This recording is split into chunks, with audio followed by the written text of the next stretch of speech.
Hello दोस्तों, welcome to my channel. और आप देख सकते हैं आज के अनुपमा स्टोरी में बस यही देखने को मिलता है कि यहाँ पर राही बहुत गुस्से में है क्योंकि यहाँ अनबन हो चुकी होती है। यहाँ आप देख सकते हैं किस तरह से जो उसकी बहन है उसी के साथ उसका जिसके लिए वो किसी के लिए भी बुरा नहीं सोचती है, लेकिन यहाँ माही के साथ थोड़ी अनबन हो जाती है। वहीं आ जाता है प्रेम और इतने तीखे तीखे गुलगप्पे गुस्से में राही खाती है और वही प्रेम खा लेता है और उसे रोकने के लिए वो बार बार खाता है। राही नहीं रुक रही होती है, लेकिन जब वो देखती है कि प्रेम भी खा रहा तो उसको डांटती है कि तुम मेरे लफड़े में क्यों पड़ते हो, मेरे बीच में क्यों आते हो। मैं तुम मतलब कि तुम मेरे पीछे मत पड़ो और मुझे जो करना होगा मैं करूँगी। इस तरह से राही वहाँ बोलती है, लेकिन प्रेम तो मानने से रहा। यहाँ प्रेम बोलता है आपकी माँ आपसे इतना प्यार करती है, बहुत किस्मत से किसी को माँ मिलती है और आप इसका इसका कदर क्यों नहीं है, आप इस तरह से क्यों उनके साथ बिहेव करती हैं। लेकिन राही ये सब सुन के भी आगे बढ़ रही होती है। यहाँ प्रेम समझाने की कोशिश करता है कि जिसकी किस्मत में इस तरह अनुपमा मैम की तरह माँ होती है उसे उसको इस तरह से नहीं करना चाहिए। अपनी माँ तो माँ होती है, माँ सब कुछ होती है, माँ के आगे तो कुछ होता ही नहीं है और आप माँ का ही इस तरह से अनादर करती हैं, आप ऐसा मत करिए। और ये सब चुपचाप राही तो सुन रही होती है। उस समय लगता है कि हाँ अनुपमा के बारे में कुछ तो अच्छा ही सोचेगी, इतना कुछ जब प्रेम बोल रहा होता है। लेकिन अचानक उसको अपने बीते दिनें याद आ जाती हैं, जिस तरह से वो भागती है। गलतफहमी की शिकार हमेशा ही रही है छोटी, जो कि उसको लगता था अनुपमा उसे जेल भेज देगी, इस तरह से उसे विश्वास नहीं करती। और अचानक से वो बोलती है कि तुम जिस माँ की इतना परिभाषा दे रहे हो वो मेरी माँ नहीं है, वो इस तरह की माँ है ही नहीं। वो जिस तरह की माँ है उनके वजह से मैंने बहुत तकलीफ़ें झेले हैं, बहुत ज़्यादा सोचती थी कि वो मेरी माँ है लेकिन वो मेरी माँ नहीं। इस तरह से बोल कर वो निकल जाती है। और यहाँ अनुपमा इंतज़ार ही कर रही होती है कितनी रात हो गई, राही कहाँ चले गई। तो अचानक आती है राही और वो उसको फिर पूछती है कि तुम इतनी रात को कहाँ थी। तो यहाँ पर राही बोलती है आपको मेरी चिंता करने की तो कोई ज़रूरत नहीं है, लेकिन आप केयर कर क्यों रही हैं। अरे आप लेकिन माँ तो माँ होती है, बच्चे कितने गलतफहमी पाल ले, लेकिन अनुपमा कैसे भूल जाए और कैसे दिल को मना ले कि वो माँ नहीं है। यहाँ अनुपमा को वो बोलती है कि आप इतने ही फिक्र करती था, आपके वजह से आज मैं भागती नहीं, आप तो मेरी फिक्र कर रही हैं। ये सुनकर एकदम से राही वहाँ हंसने लगती है, जो कि अनुपमा समझ भी नहीं पा रही है कि ये इस तरह से क्यों रिएक्ट कर रही है। मेरे बारे में गलतफहमी इतनी जो पाली है अनुपमा को समझ में नहीं आता। और इस तरह से वो जब बोल कर निकलती है तो अनुपमा जाने नहीं देती और फिर पूछती है कि मैंने हरिद्वार में भी तुमसे एक बार पूछा था और आज भी पूछ रही हूँ, तुम मेरे से नफरत क्यों करती हो, आखिर मेरी गलती क्या है। जो कि आज राही सरेआम बोल देती है जो उसके दिल में था कि क्यों भागी थी, कैसे भागी थी, सब बताती है। और ये सुनकर अनुपमा तो एकदम से चौंक जाती है कि ये क्या, मैंने तो ऐसा कुछ सोचा ही नहीं, किया ही नहीं, ये कैसे गलतफहमी छोटी तूने पाल लिए हैं। मैं क्यों अपनी बेटी को पुलिस को दूंगी, मैं क्यों पुलिस बुलाऊंगी। और मैंने सबसे लड़ाई की, पाखी तोसू डॉली फूई तुम्हारी यहाँ तक कि किंजल सबसे मैंने लड़ाई की है। यहाँ पुलिस बोलो रिपोर्टर बोलो सबसे मैंने लड़े अपनी बेटी के लिए, और मेरी बेटी ही मेरे बारे में इतनी गलत सोच रही है। कैसे सोच सकती हो कि मैं तुम्हारी माँ तुम्हारे बारे में ऐसा सोच सकती है। लेकिन राही को कौन ही समझाए, राही हमेशा ही गलतफहमी की शिकार रही और एक बार और भागी थी उस समय भी, आज भी वही राही है, मतलब छोटी है। यहाँ अनुपमा का किया धरा तो सब बेअर्थ है बेचारी, वो कैसे एक्सप्लेन करे। उसका तो कान्हा जी ही जान रहे होंगे कि वो क्या क्या नहीं अपने औलाद के लिए किया। यहाँ उंगली उठाने वाले औलाद तो बहुत मिल जाते हैं, लेकिन अपने माँ बाप को समझने औलाद बहुत ही कम मिलते हैं।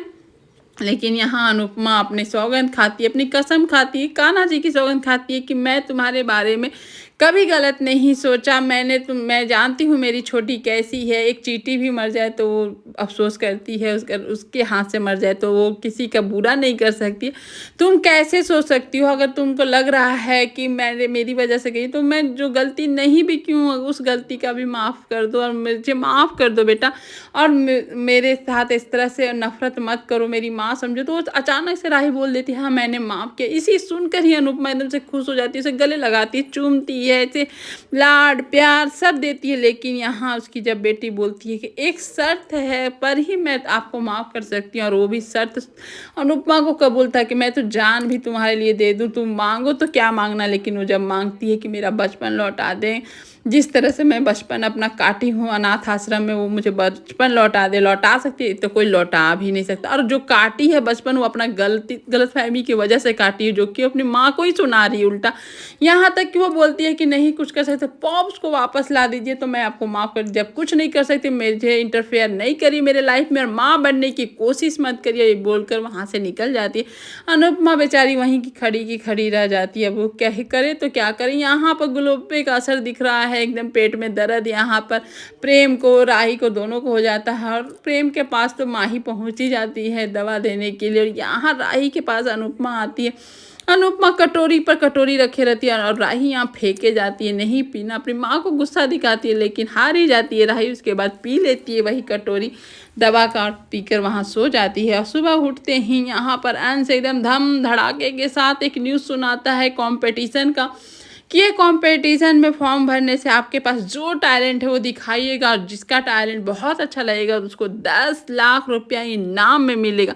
बस क्या था फिर, 10 लाख रुपया सुनकर पाखी, किंजल, तोसू, बा एकदम से डॉली एक्साइटमेंट हो गए। हाँ हाँ करो, कंपटीशन दो दो के एकदम पैसे आएंगे, एकदम खुश हो जाते हैं। जो बच्चे के टैलेंट पर सपोर्ट किंजल नहीं करती थी, आज पैसे सुनकर किंजल सपोर्ट करने लगती है। और यहाँ तोसू भी बोलता है क्यों ना करे, यहाँ पर बोनस के तौर पर एक तो पैसे मिल रहे हैं, ऊपर से टैलेंट दिखाने का मौका मिल रहा है। और ये सब राही भी सुन रही है कि 10 लाख रुपया मिलने वाले हैं, और जो कि उसके ऊपर कितने लांछन लगाए गए कि तुम्हारे माँ तुम पर पैसा 10 लाख रुपया लौटाई। इस तरह से वो याद करती है, और उसको मौका मिलता है कि मैं भी कंपटीशन में पार्ट लूँ।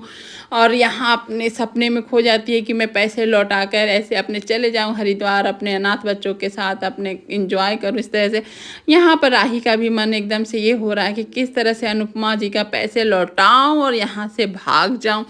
और यहाँ अनुपमा इन लोग की इस तरह से देखकर रिएक्ट एकदम वहाँ मना कर देती है, कोई कंपटीशन में भाग नहीं लेगा। ये सुनकर आंसर वहाँ सारे घर वाले एकदम से चौंक जाते कि अनुपमा सबको सपोर्ट करने वाली आज इस तरह से क्यों बोल रही होती है। लेकिन मुझे भी थोड़ा देर लगा कि शायद अपनी बेटी के डर से कि 10 लाख रुपया मिल जाएगा तो भाग जाएगी, लेकिन ऐसा कुछ नहीं होता है।